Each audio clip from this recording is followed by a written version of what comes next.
Dramma nella notte a Villa Estense, nella Bassa Padovana. Ha perso la vita in un incidente. Giacomo Berto, 28 anni. Per il giovane era stata una serata di festa. Tornava a casa, infatti, dall'inaugurazione del suo nuovo locale che aveva preso in gestione a Carceri.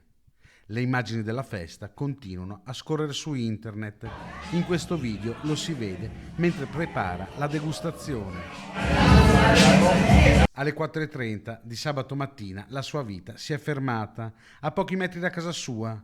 Il ventottenne, infatti, rientrando dall'inaugurazione del suo locale, è finito fuori strada mentre era alla guida della sua Alfa Mito, schiantandosi contro un palo della luce. Subito soccorso, è stato trasportato dagli operatori del SUR 118 verso l'ospedale di Monselice, ma non ce l'ha fatta. Il giovane, infatti, è morto lungo il percorso.